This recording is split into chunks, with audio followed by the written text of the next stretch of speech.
అపోస్తుల కార్యం 10వ అధ్యాయం 1వ మాట మనం ధ్యానించుకుందాం. ఇటలీ పటాలమనబడిన పటాలములు శతాధిపతి అయిన కొర్నేలి అను భక్తిపరుడు కైసరిలో ఉండెను. హల్లెలూయా.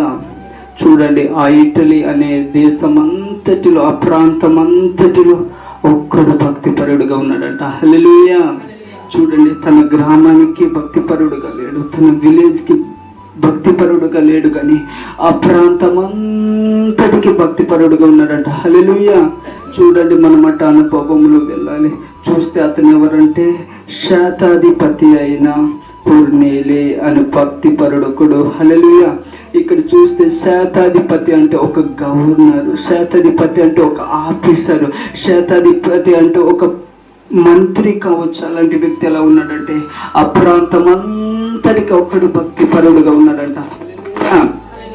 మనం కూడా ఈ యొక్క సమయంలో ఏం చూసుకోవాలంటే, మనం ఈ అంత్యకాల దినాలలో, ఈ రాకడ కాల దినాలలో మనం ఎలా ఉండాలంటే, ఈ యొక్క ప్రాంతానికి, ఈ సంఘానికి కూడా మనం ఎలాంటి సాక్ష్యాలు కలిగి ఉండాలంటే భక్తిపరుడు ఒక్కడు. హల్లెలూయా.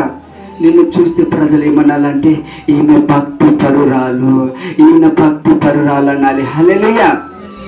భక్తి పరురాలు అనట్లేదు ఇక్కడ, భక్తి పరుడు ఒక్కడు. హల్లెలూయా. నిన్ను కూడా ఏమనాలంటే, నీ పేరు విన్నవారు, నిన్ను చూచిన వారు ఏమనాలంటే భక్తి పరురాలు అనే ఆమె, భక్తి పరుడనే అతను ఒక్కడు అనే మాట మనం ఇక్కడ చూస్తున్నాం.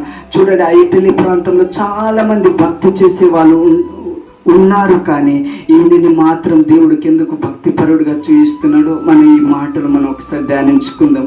2వ మాట మనం ధ్యానించుకుందాం. అతడు తన ఇంటి వారందరితో కూడా దేవుని యందు భయభక్తులు గలవాడై ఉండే ప్రజలకు బహుధర్మము చేయుచు ఎల్లప్పుడూ దేవునికి ప్రార్థన చేయవాడు. హల్లెలూయా. ఈ వ్యక్తి ఎలా ఉన్నాడంటే, అతడు తన ఇంటి వారందరితో కూడా దేవుని యందు భయభక్తులు గలవాడై ఉండి. హల్లెలూయా.